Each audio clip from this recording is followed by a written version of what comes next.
After last year's draft lottery was chalk, well, Monday night we got chaos. Islanders up 9 picks to first overall, Utah up 10 into the top 5. So on today's edition of Top Shelf, we're diving into the top 16 picks to break it down and see how it might break down on draft day in June. Welcome into the Score Studios. I'm Kyle Cushman, joined by the guys Aidan Thakkar, John Matisz. Gentlemen, you see them right there, the top 16 picks. We got some chaos there on Monday night. Before we get into first overall, bit of a vibe check. What are you guys feeling going into the draft in terms of excitement, intrigue, given now that we know the top 16 picks? Well, based on that draft lottery, the live action, I mean, it was electric. I was getting fired up there, and kind of wild that the Islanders bumped up that far, and bit of a weird franchise in terms of, like, are they deserving of the first overall pick? Are they not? Like, I don't really know what to Islanders think hater of it. John. Wow. I thought it was hilarious because after that first lottery went for them to get the first pick, nobody really realized that they were doing it again. And then I turned it off and I just got an alert on my phone. They go to commercial, they're interviewing a guy, and then all of a sudden it's like, we're going back to the lottery. We're doing it again. So I thought that was cool. And I thought because of the jumps and because of where it's kind of shaking out now, there's like so many teams in this top 16 that might be okay with moving their pick, especially with teams now drafting from home. The draft's gonna be in LA, but all the front offices will be in their home rinks, and there's they won't have the same crowd interference or fans or camera works on them if they're having a conversation with somebody at the table. I'm curious to see if we see a few more trades. I see a lot of teams on there, and we'll get to it throughout our mock draft here. We won't be doing trades today, but teams that I could see making their pick available. I mean, San Jose was rumored to be interested in shopping that pick, even if they had number one. And same with Utah. They even said Armstrong said that basically that pick they're expecting to get some calls and anything's on the table. Okay. So I'm really curious to see how it shakes out. I think we could be in for one of the most interesting drafts of not an elite class of players. Okay, I get what you're saying. Yeah, you know what I mean? I don't think we're not looking at the last year's draft, which I think was star-studded, or whatever. The Bedard draft was even really good. I don't even know if this draft's going to shake out that way, but I think it'll be interesting, to say the least. Yeah, and so I think the way that I would put it is the 16 picks you see here, probably not going to be the order on draft night because of some trades, but that's okay. We're going to get into it right now and maybe give it a bit of an idea as to how it might go as it stands right now. Aidan, you've got first overall on the board, correct? Yes, first overall, and the Islanders need a lot of things. A lot of people say maybe they want James Higgins, the hometown boy, but they need a lot of things, and they definitely need the best player available, and the best player available is Matthew Schaefer, and I think that's pretty consensus at this point. So unless they trade down, I think Schaefer's the pick. Yeah, Schaefer, he's not unanimous at number one like a Celebrini was or a Bedard was. There's a bit more question about it, but I think on raw upside and potential, he's got to be the 101. And you mentioned it, the Islanders need a lot of help. I was trying to talk my way into a Michael Misa first overall, but just Schaefer just ticks all the boxes in terms of being the elite skating defenseman, 6'2", absolute gamer. And if he's born 2 weeks later, he's not eligible until next year's draft as well. So I'm not worried about him missing so much of the season because he's got so much developmental runway to go. John, I want to pose you a question about this first overall pick, though. You mentioned it, James Higgins, the local kid from Long Island.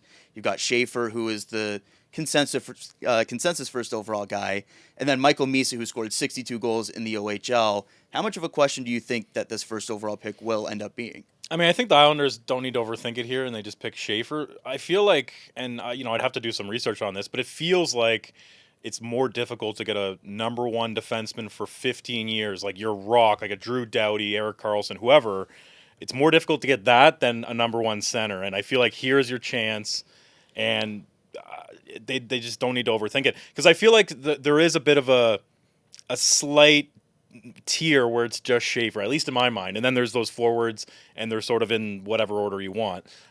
So if I'm the Islanders, it's Schaefer. I think in my mind, Schaefer is more likely to be a number one defenseman than any of Misa, Higgins, Frundell, Desnoyers. Any of these guys are to be a top 10 center in the NHL. That's a good way to put it. And I think that's the way you have to treat it. They've got some offensive prospects in New York with Cal Ritchie, who they got this year. Big pickup. So I think you go Schaefer, and then if you're bad again next year, they get some really good centers in next year's draft that could be comparable to what maybe a Misa or Dane Oye or Frondell or whoever. So Matt Schaefer to San Jose would have been the dream in terms of the perfect rebuild. Yes. We're not going to get that in this mock draft with him going 101. Who do you got at number 2 here, John? Yeah, San Jose would love to draft defenseman here, but I feel like it goes Schaefer, then a block of forwards, then the defenseman. So Michael Misa, you mentioned it's 60-goal scorer. He has the exceptional status pedigree. He's creative. He's slippery. Like, it should make Mike Greer drool in terms of thinking about Celebrini, Smith, and Misa. Like, what a 1-2-3 punch as far as offensive ability and juice, and just building around that with maybe some more, power forwards or whatever, because obviously those guys are somewhat similar in terms of skill. But I think this is not that difficult of a decision for San Jose as far as like betting on upside and betting on someone who has shown throughout his junior career that he can really produce points. I mean, we see it on the screen right now. The guy put up 134 points Pretty in good. 65 games. It's pretty good for Saginaw. And like I said, he's got that pedigree of being this high-end guy for a few years, and he hasn't disappointed. Yeah, he was injured during the playoffs, so ignore kind of that stat line a little bit. The -10 is a tough look there, but look back to a year ago, and he was a big part of that Memorial Cup winning team. I think the best way that I can put it in terms of Misa is he's right there for me in terms of a first overall candidate. When you look at the production, 62 goals, 134 points, the most productive draft year season for an OHLer since Patrick Kane in 2007. Those are the kind of statistical elements that you look for in a first overall pick. So even though I agree with Schaefer at 1 overall, Misa is in that category as well. So Sharks fans should not be disappointed with 2nd overall here. If you can add a player like that to their forward core here, I think things start to get a lot more interesting with Chicago at 3 here, though. So Aidan, we'll go back to you for this one. Yeah, 3 is a mess, and I've already bounced around a few times on what I was thinking here. But I think they've got a lot of like smaller-ish forwards in Chicago. They've got their number 1 center, like just dynamo scoring guy. It's going to be Bedard. He's going to figure it out. So for me, the pick is Caleb Desnoyers out of Moncton. Moncton is on fire. Caleb Desnoyers is the best player in the QMJHL. There hasn't been a player from the Q drafted in the first round in like the last 2 years.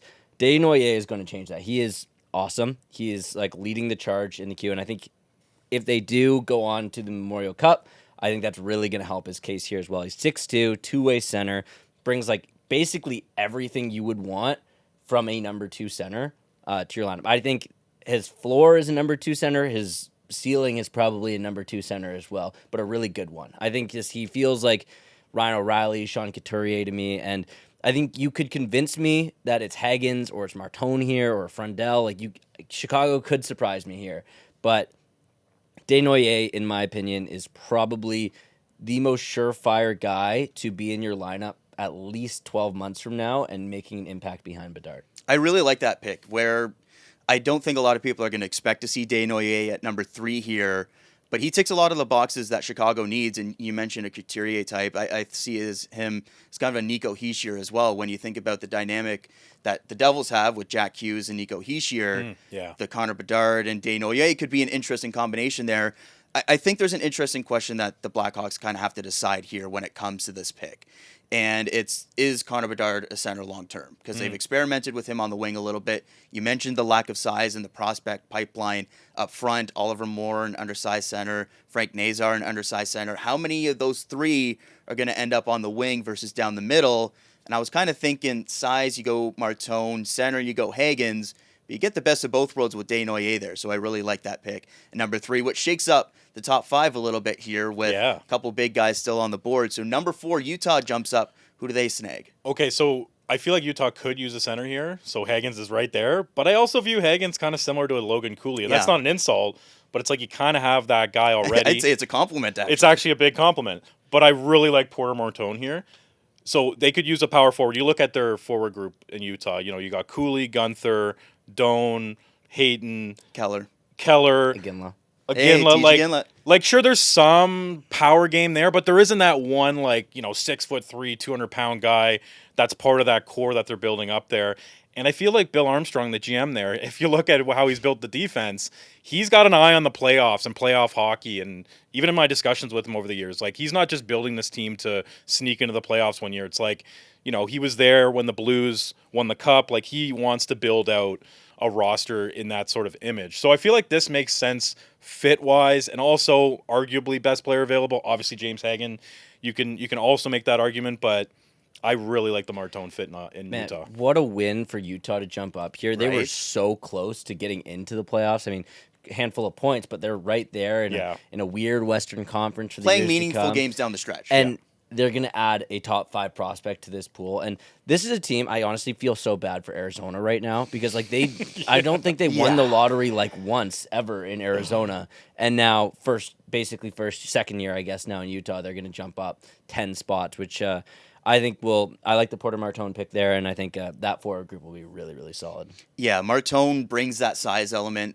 The pace of play is the concern with him, but the playmaking element, the power game that he brings is such a strong complement with those guys in Utah already that you mentioned. They have another guy coming along, Daniil Boot, who was a top 15 pick, who brings another kind of size like 6'5" element. or something, yeah. But that's another guy that's probably a couple years away as well. So when you're looking to add to the pipeline, when you get a top 5 pick like this, Martone makes a lot of sense. If Desnoyers is off the board at number 3 there, who checks a lot of those boxes similarly that Utah is looking for, which means the preseason number 1, James Hagen's in our first mock draft here, still on the board as we get to number 5 at Nashville. Is he off the board at number 5? Yes, he is off the board at number 5. And I think Nashville here is just kind of like you get to be happy with Hagens. You could go Frundell here, but I think Hagens is the pick. I think it's the American kid. I think it's the playmaker. I think it's who they view probably as the most offensive upsided player in the draft. I mean, one of my reasons I don't think Hagens, I agree with you with Hagens not in Utah, is I feel like Hagens could be a very similar player to Logan Cooley. I don't think you need 2 Logan Cooleys. Utah might still have to be searching for like a truly, truly elite 1C. But for Nashville, I think they could really use a player like that, a speed guy, a guy that can really dish the puck. They've still got Philip Forsberg for a while. They've still got Steven Stamkos for a while. They need someone to pass the puck to those guys. And Hagens is an elite playmaker. In my opinion, I think he might be the best playmaker out of these top centers at this kind of top point of the draft. But we'll see. I like Hagens at this pick, but I could see it going another way as well. I'm very curious to see how we look back at this draft depending on where Hagens goes, because preseason number 1, and I think his stock has fallen a little bit because of what we saw from Adam Fantilli and Macklin Celebrini in recent years in the NCAA. Coming into the NCAA as draft year freshman, putting up huge point totals, Hobey Baker finalists, obviously Celebrini winning it. And Hagens was good, but was only a point per game, wasn't the crazy point totals that those other guys were, but was also playing with 2 guys who were the primary drivers on that line. So I'm curious to see next year in the NCAA if Hagens takes that bigger role as a play driver, maybe make some people look a little bit silly for doubting him as deep as number 5 here, maybe even later, depending on draft day. Okay, I think the draft really opens up now at number 6, where we have kind of a top 5, top 6 guys we expect. Number 6, Philadelphia. Who are we going with here? We're going to Sweden, and the Flyers need a center, and that's Anton Frundell. I think that this is, I don't know if no-brainer is the right word, but a tap-in to some extent in terms of the players on the board still. And this guy isn't overly flashy, but, you know, he can pick a corner. He's got some craftiness to his game and some two-way ability. So I think that, you know, the Flyers, like, if you look at their prospect pipeline, it's pretty thin at the center position beyond, you know, Jet Luchenko. So this is the proper pick for them. And they jump on Luchenko last year as a center a little bit earlier than expected. Frundell being in this range would be a really good fit in terms of being that goal-scoring center. And it's always difficult evaluating the European pro players versus junior hockey players and the big point differentials there. So I like looking at the past comparables in terms of what players have done in that league and compare it to what the player is doing this season. Frundell, his points per game, second all-time in draft year scoring behind Elias Pettersson, which is pretty good company ahead of William Nylander there as well in that statistic. So really good fit there in terms of the Flyers needing a center. Frundell, Michkov on a line together in the future. That sounds a lot of fun. The only thing that disappointed me about Frundell was he didn't just like kill it at the U18s. Yes. This past like couple of weeks. One guy who did at number 7, Brady Martin, who I think is probably the most electric hockey player in this draft. I have him going to the Boston Bruins. Might be a little bit surprising. I think maybe even a couple weeks ago people had him in 12, 13 range. 7 days ago. Yeah, but I search up this guy's hockey like tape, man, because you don't really know what you're getting after 6 in this draft. Like, a lot of these guys are like, are they 2Cs? Are they 3Cs? Where are they? Brady Martin, to me, is the floor of a top 6 player because he will hit anything that moves, but clean. Like, he is just a battering ram with skill. He's Kiefer Sherwood, but he can score in many different ways. I think he, like, might be, I saw someone say, like, already the best, like, body checker in all of hockey, not just like junior hockey. He's just incredible. He's just always involved, two-way game. He's just such a Boston Bruin, in my opinion.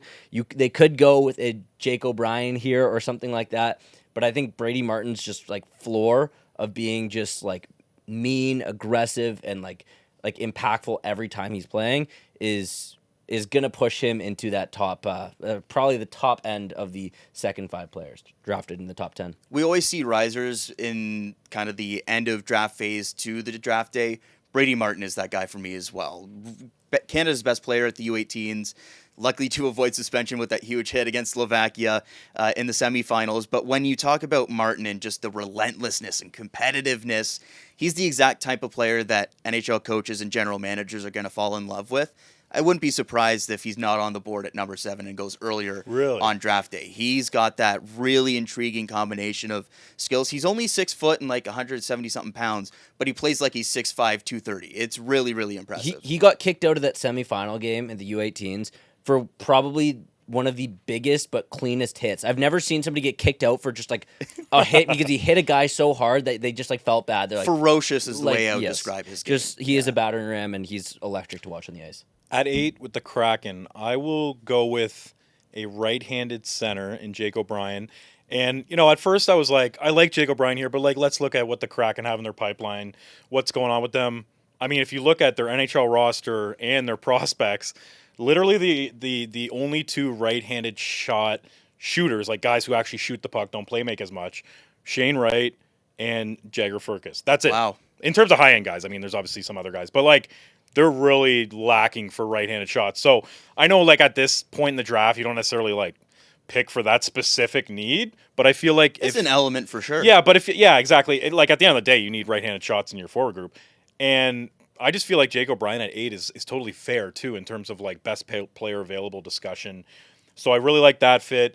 You mentioned Brady Martin having to fill out. I think obviously Jake O'Brien needs to too, but this guy can shoot the puck and harder and an accurate shot. I can see him on a top power play unit one day. So really, really like this guy. Like, might be one of my favorite players in the draft. I just really like what he brings to the table. Yeah, led the OHL in power play points this season, which go. is really, really impressive to do at his age. Almost a 100-point season. Really impressive vision, the playmaking, as you mentioned. The one thing I do want to mention with Seattle, though, they've never drafted a defenseman in the first round. Does that streak end the season, or do you like the right-handed forward fit here? I still feel like there's enough good forwards there to pick your forward versus like reaching a bit for the defenseman. I realize it wouldn't be like a massive reach, but I think the Kraken still go forward here with Jake O'Brien. Alrighty, let's move along. Number 9, the Buffalo Sabres, because they don't have enough prospects in the cupboard. So this pick, I believe, will be traded. I think it will be traded. I think there's a number of teams that would love to get into this 9 spot here and there's a number of forwards here that I think are really talented, especially potentially if any of these guys in the top 8 do drop, if Seattle jumps at a defenseman. If Buffalo is picking and Radim Murka is still on the board, I think that's, I guess, really their only hole in terms of prospect depth. They don't really have that much help on the right side. I think they need NHL-ready help. Yeah, I was going to say, the right side. On the NHL roster, they're lacking that too. But if you're going to go with, like, I think Murk is a good player. I think won't be ready to play on that team next year. But Buffalo, at this point, I think you can't just draft another potentially middle 6 forward. You've got eight of them playing in your minor league system already. There's just no need to take a Victor Eklund or a Roger McQueen. It's unless you're tearing it down and trading a lot of these guys. But I don't know. I think Murk is the pick here, and I don't hate the pick. I like Murk as a player, but I think Buffalo should trade this pick. I really like Murka's game. He's a 6'6" right-handed defenseman, can handle the puck, skates very well. There's such a high floor with that kind of player in terms of the defensive game that can chip in a lot of situations. I think he could be a really interesting complement to the defenders that Buffalo has, albeit in a couple years' time. Parayko-esque? Does he seem Parayko-esque? There's some Parayko elements. Yeah. Obviously, it's tough the 1-to-1 comparison, Sure. but in terms of being a 6'6" righty, Who can some puck skate, skills, skate, yeah. there's some comparison there. Yeah. I don't hate the comp. He reminds me a lot of the guy who went last year to, I think, was it the Devils that took Salyaev? Anton Salyaev, Yeah, yeah. Similar vibe. I mean, maybe a little bit more offensive upside here. Yeah, I'd say for sure. Yeah. But it'll be curious to see if he does go to Buffalo at 9. I think he could potentially be a really good player in anyone's top 4, even the Sabres as well. So we've talked about some risers in this draft so far. Let's go with a faller, at least, within the top 10. Roger McQueen to the Ducks here. Dealt with some injuries.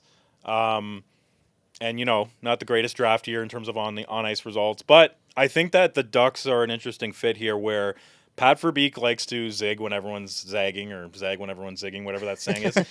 We saw with the Leo Carlsson pick a couple years ago. And I just feel like, Verbeek's always looking to kind of toughen up his team. And although McQueen isn't, considering his size, 6'5", isn't like the meanest player, I think that he's on that trajectory to figure that part of his game out. And right now he is more in the mold of Tage Thompson. And I know that all these tall, lanky players get compared to Tage Thompson, but it's something that can at least help people visualize. Like, he's got the range, he's got the good puck skills, he's right-handed like Tage too. So it's obviously a big upside play here. This guy is not ready for the big time yet, but I think Anaheim, they're so good at developing defensemen, and they have enough, whether it's on their roster, young guys, or in their pipeline, that they don't really need to do that with this pick. So I feel like McQueen is the right call here. Yeah, he's dealt with a back injury this season, has missed a lot of the season because of that. We saw Caden Lindstrom go top 5 last year, missed this entire season due to back issues. John, do you think that will impact the draft stock at all, just seeing how things played out with Lindstrom, or do you think it's going to be 2 separate evaluations? I mean, probably 2 separate evaluations. Like, if you get a hold of his medical records, that probably tells you a lot. But it is certainly concerning that, it just happened with Caden Lindstrom. And also, I guess, and not to go against my pick here, but another knock against McQueen here would be Dean Letourneau gets picked by Boston, in the 20s, 22nd or whatever it was last season. I mean, I know that he's a project. I know that he's, not expected to make the NHL anytime soon. But people are starting to look at that pick and going, okay, did you bet too much on the raw the raw package in terms of the physical skills, and you got excited about his size, and you didn't factor in, the projectability of everything. So I wonder if the Letourneau factor and the Lindstrom factor come into play here. But again, Verbeek doesn't really listen to consensus, so we'll see what happens. Yeah, I think on pure talent, the package that he has, if he's healthy, top 5 pick in this class. But because of the injury issues, some of the questions there, 10 is probably in the range that he's going to end up. All right, outside of the top 10 now, we can hustle through these next ones. The Pittsburgh Penguins, tough one, falling a couple picks here as well to number 11 outside the top 10. Who we got here? Yeah, this is a team I could see really wanting to jump up in the draft. I could see Dubas getting aggressive, but I do think Victor Eklund is probably the pick here. He had a better draft-eligible season than his brother William Eklund did, who everyone thought was a steal when San Jose took him. I think he's being underrated a lot because maybe Frundell was a little bit more of the glamorous guy at Djurgårdens this season, but Victor Eklund, I mean, he had 10 more points than Will did. 19 goals. Yeah, he was goals. really good in the SHL, and I think that's Pittsburgh just needs to take the best player available, and to me, Eklund slam dunk there. And when you think about Kyle Dubas type draft picks, a somewhat average to below average sized winger who's an absolute dog on the forecheck and can score some goals, takes a lot of the Dubas boxes. All right, let's move along. Number 12 here. This could end up being a Pittsburgh Penguins pick. The Rangers have the option of transferring either this pick or next year's unprotected first. For now, we're sticking with the Rangers in the slot. They'll probably pick this one to keep at 12th overall. Who we got here at number 12? Speaking of checking boxes, I love Keishon Aitchison here in terms of okay, he's first of all he's a big market player. This guy's got a huge personality. He's basically like a Jacob Trouba that has better hockey sense and better puck skills. And so that's why you're picking him to the Rangers. Yeah, well, no, it's a convenient. But no, I love the fit. Yeah, I just there's well, first of all, the Rangers need some defensive prospects. Second of all, this kid kind of does everything in terms of he can score goals, he can move the puck, he's got great skating. I was checking out his YouTube highlights. This guy demolishes everyone he fights. He's really tough, and I just feel like he would really thrive in a big market environment in terms of his personality and sort of this all these tools he brings to the table.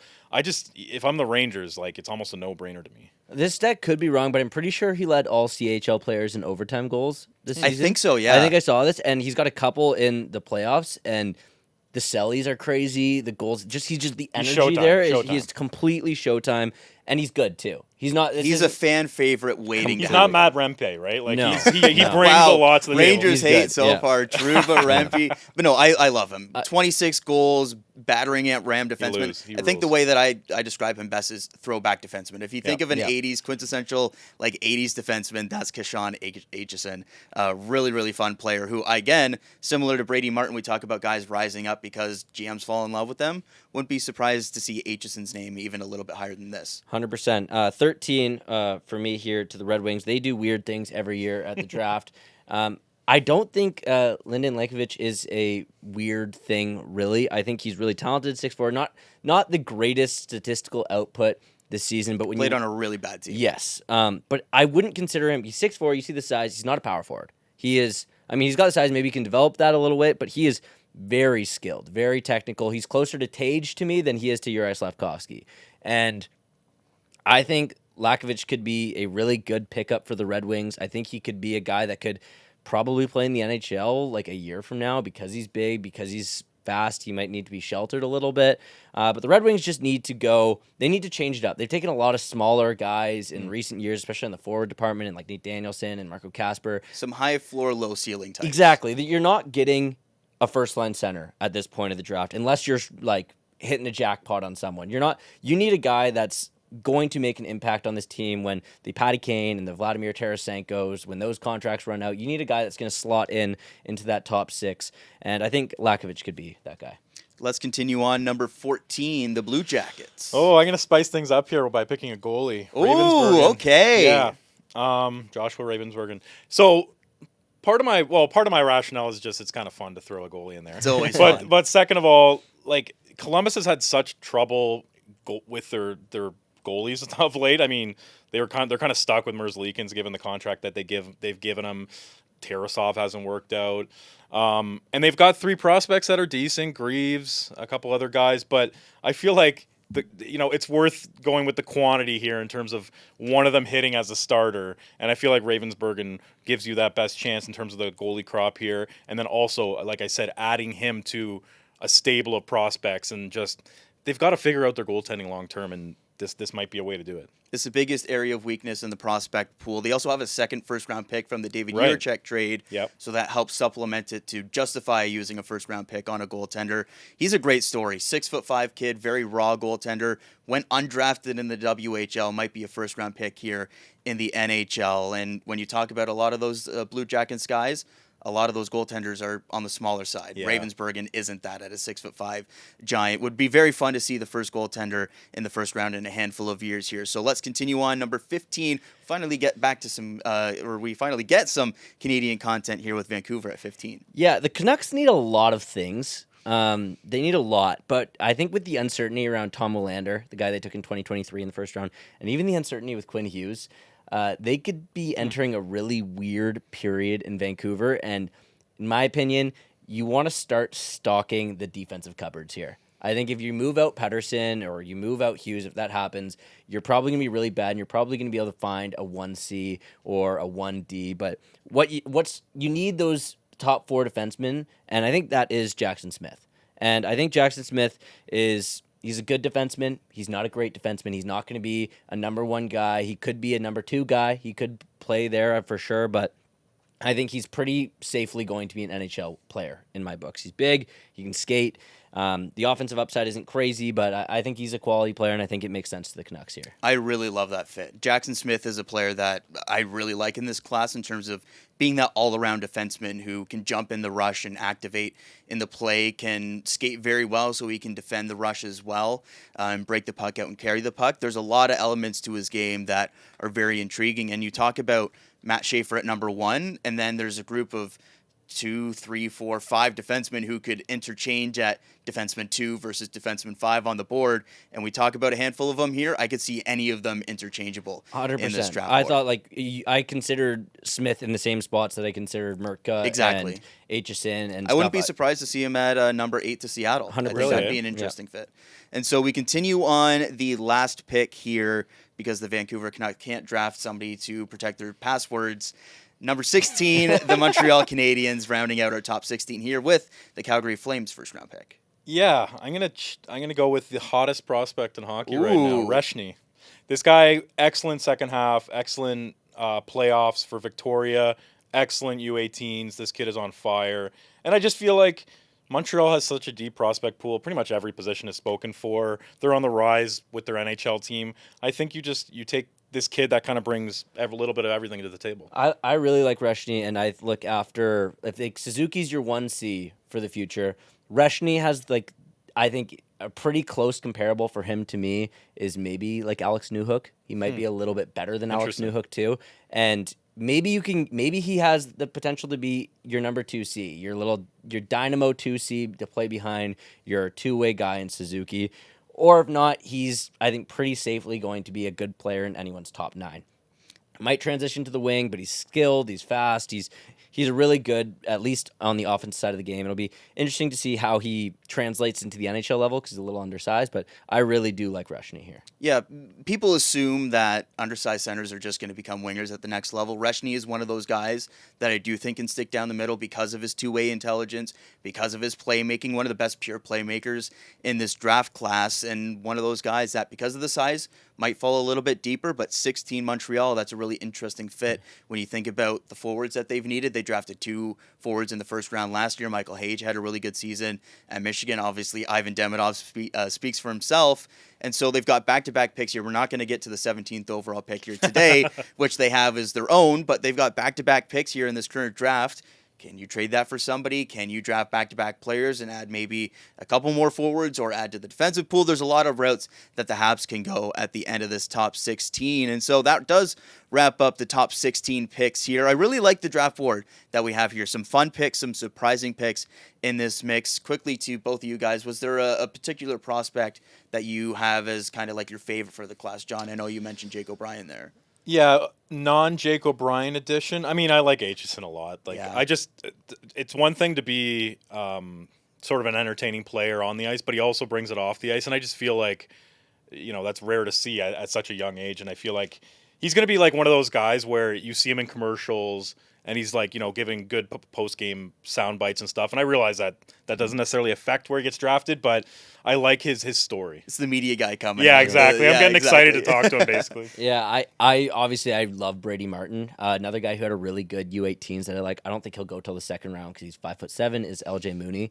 American. Not the 5'7" guy I thought you were going to say. No, he's really talented. He's really fun to watch. I'm curious to see what team takes a shot on him. There's like a few smaller guys, him, Cameron Schmidt. But I really Ben Ack from the Czechs as well. Yes, and I think LJ Mooney could be a really fun swing for someone to take early the second round. There's a lot of fun guys in the back half of this first round. We didn't even put Ben Kindle in the top 16, and I mean that guy almost had, or did he have 100 points in the dub? I think he did. He was yeah, right. He was one of the most productive players in the entire CHL this year. So be curious. Yeah. What do you think, Kyle? Like, is there anyone not on here that we missed out on? Yeah, like in your opinion. Yeah, I think this is a really solid 16 players in this mix. I think there's 2 guys that jump to mind that could break into this mix just based off of what some teams like. The first one, defenseman, was always going to go a little bit higher. Logan Hensler was a protected top 10 pick, played on the American World Junior team in kind of a bottom pairing 4th defenseman role. Didn't have a great season at Wisconsin, but that's kind of been a trend recently. So is it a Wisconsin thing? Is it a Hensler thing? He's kind of similar to a Smith there where we talk about the well-roundedness.